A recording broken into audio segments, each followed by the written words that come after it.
"Another one," Julian Blackwood muttered, his voice a low growl that barely disturbed the sterile silence of his penthouse office. He stared at the offending smudge on the floor-to-ceiling glass, a faint, greasy fingerprint that marred his perfect view of the sprawling city below. It was a monument to imperfection, a testament to failure. His failure. The city was his, the building was his, and this smudge was an insult. For a man who controlled a multi-billion-dollar empire, a man whose every whim could alter skylines and economies, this tiny smear felt like a personal rebellion. He pressed the intercom, his thumb jabbing the button with unnecessary force. "Martha, get maintenance up to my office. Now." Miles below, in the fluorescent-lit basement of that very same skyscraper, Elena Ramirez wrung out a gray mop, the harsh smell of disinfectant clinging to her worn uniform. The fabric, once a crisp navy blue, was now faded at the shoulders and elbows, a silent record of countless nights spent scrubbing floors that would be dirtied again by morning. Her hands were raw, her back ached with a dull, persistent fire. But her thoughts were not on her own discomfort. They were on her son, Leo. She pictured his small face, his wide, dark eyes that saw everything but spoke of nothing. The doctor had called it selective mutism, a fortress of silence built around a trauma she couldn't erase. The therapy was expensive, the specialists were few, and her paycheck was the thin, fraying rope that kept them from falling into an abyss. Every smudge she erased, every piece of trash she collected, was a coin dropped into the jar of his future. She took a deep, steadying breath, picked up her bucket, and headed for the service elevator. She had 3 more floors to clean before her shift ended. 3 more floors between her and her silent son. She did not know that her quiet, invisible world was about to collide with the gilded cage of the man who owned the very ground she walked on, a collision that would shatter one world and rebuild another. Julian paced his office, the plush carpet silencing his agitated footsteps. Martha's voice crackled over the intercom. "Mr. Blackwood, the night crew supervisor says they are short-staffed. It might be an hour." "An hour?" An hour to wipe away a finger. Pulled out a simple set of gray coveralls, a disguise he'd used once before to inspect a factory floor. He would become one of them. He would walk the halls not as the king in his castle, but as a ghost, a janitor. He would find the source of this decay and cut it out, ruthlessly and without sentiment. He took the service elevator down to the 45th floor, the executive level, and stepped out into a world he rarely saw after sunset. The opulent hallways were hushed, the only sound the distant hum of the building's life support. He found a supply closet and grabbed a cart, the squeak of its wheels alien and grating. As he rounded a corner, he heard voices, one sharp and condescending, the other soft and weary. He stopped, concealed by a large marble pillar. Victoria Sterling, his COO, stood with her arms crossed, her designer dress a slash of crimson against the muted tones of the hallway. Before her stood a janitor, her back to Julian. It was Elena. "I don't know what is so difficult to understand," Victoria sneered, her voice dripping with disdain. "This carpet was cleaned less than 2 hours ago, and I can still see the tracks from the vacuum. Do you even know how to use one? Or is that too complex?" Elena's shoulders were slumped, but her voice was steady. "I'm sorry, Miss Sterling. I did my best. I will do it again." Victoria scoffed, a sound like tearing silk. "Your best is pathetic. This is why people like you stay where you are. A complete lack of ambition or competence." She pointed a perfectly manicured finger at a nearly invisible spot on the floor. "Do it again, and I'm docking your pay for the wasted time." Julian felt a muscle twitch in his jaw. He had hired Victoria for her supposed ruthlessness in business, but this was not ruthlessness. This was cruelty. He watched as Elena nodded silently, her face a mask of tired resignation, and turned to retrieve her vacuum. In that moment, Julian's mission changed. It was no longer about a smudge. It was about the woman in the faded blue uniform and the dragon spitting venom at her. The next night, Julian arrived not as the CEO, but as Jay, the new maintenance guy assigned to the executive floors. He wore the gray coveralls and a baseball complaint. He saw her find a lost wallet filled with cash near the elevators and immediately turn it into the security desk. Every action was a brushstroke, painting a portrait of quiet, unshakable integrity. And he saw Victoria Sterling again. She seemed to materialize whenever Elena was near, a predator drawn to the scent of vulnerability. She'd accidentally spill her coffee on a freshly mopped floor, then berate Elena for the mess. She'd invent new, arbitrary rules on the spot, designed only to make Elena's work harder. The injustice of it was a slow burn in Julian's chest. He couldn't understand the source of Victoria's targeted malice. During a shared break, he cautiously broached the subject. "That Sterling woman, she seems to have it out for you," he said, trying to sound like a curious coworker. Elena sighed, a sound heavy with exhaustion. She stared into her cup of lukewarm tea. "She doesn't like me. I don't know why." She hesitated, then seemed to decide he was safe enough. "My son, Leo, he's sick. I need this job. The insurance is the only thing that covers his treatments. She knows that." Julian's blood ran cold. This wasn't just petty cruelty. It was a calculated assault on a desperate mother. Victoria was leveraging a child's health to fuel her own sadistic power trip. The stakes were no longer just about fairness. They were about survival. Julian began to orchestrate small ways to ease Elena's burden. He would finish a section of her floor when she was called away on one of Victoria's nonsensical errands. He'd make sure the supply closet was always stocked with the best cleaning agents, so her work was easier. He started bringing an extra coffee, leaving it on the cart for her with a mumbled, "They made an extra." At first, she was suspicious, her gaze sharp and questioning. But Julian's quiet consistency began to wear down her defenses. She started to talk to him, not just about the job, but about her life. One night, huddled in the cavernous, empty cafeteria, she told him about Leo. "He used to be such a chatterbox," she said, a sad smile touching her lips. "He'd tell me stories about everything, the shapes of the clouds, the color of a bug, power in the world, but he couldn't save her." "I'm sorry," he said, the words feeling hopelessly inadequate. No one should have to carry that alone. Elena looked at him, truly looked at him for the first time.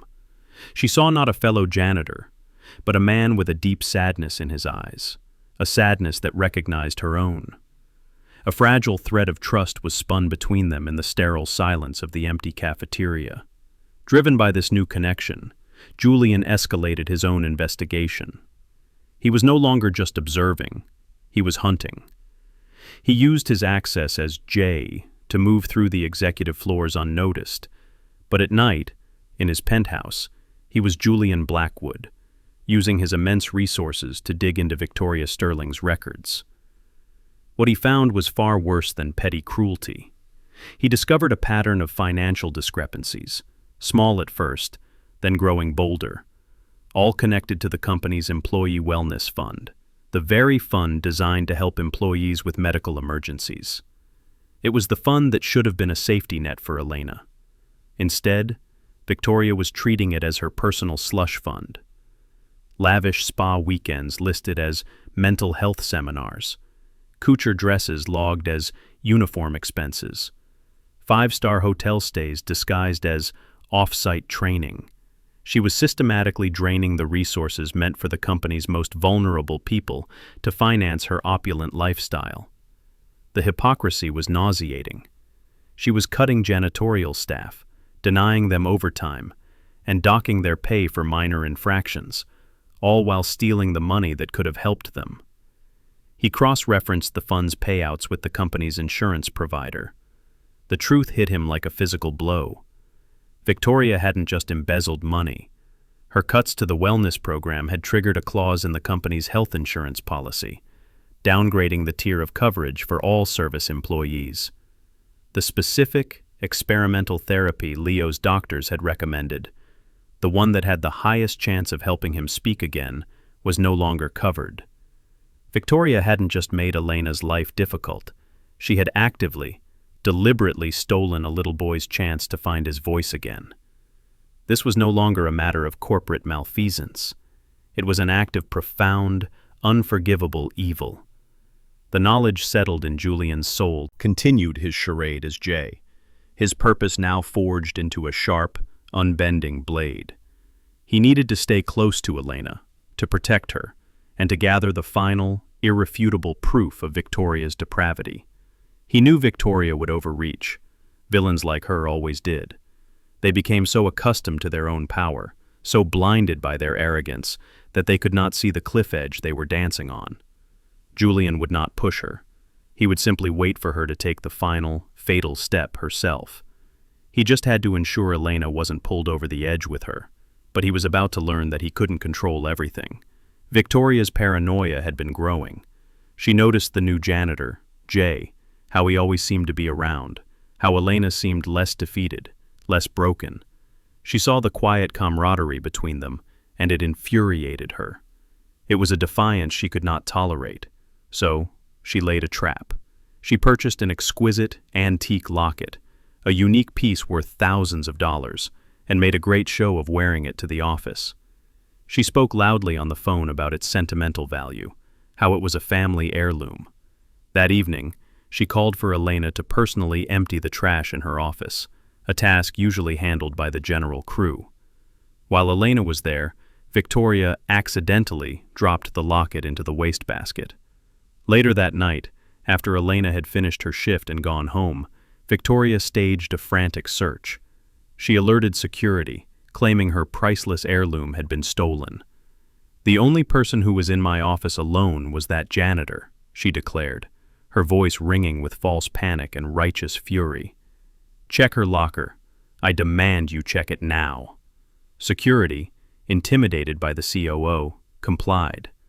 With Victoria watching, they opened Elena's locker, and there, tucked inside a worn-out sweater, was the locket. Elena was called back to the office, pulled from her son's bedside. She stood in the stark hallway, flanked by security guards, as Victoria leveled the accusation. "You thief!" Victoria hissed, her face a mask of triumph. "Did you think you could steal from me? A worthless, pathetic thief." Elena's face was pale with shock. "No, I didn't.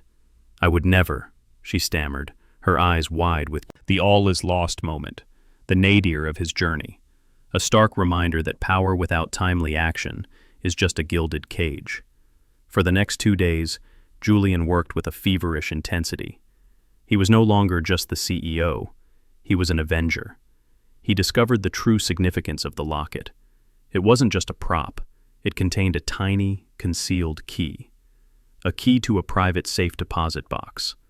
With his own considerable resources, he managed to legally and discreetly uncover the box's contents.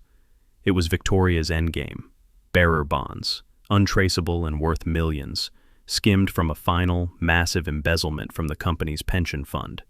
She had planned to frame Elena, cash out, and disappear. The annual Blackwood Corp charity gala was that night. It was an event Victoria herself had organized, a self-congratulatory spectacle celebrating a new, corporate wellness initiative she had championed. The irony was almost too much to bear. It was the perfect stage.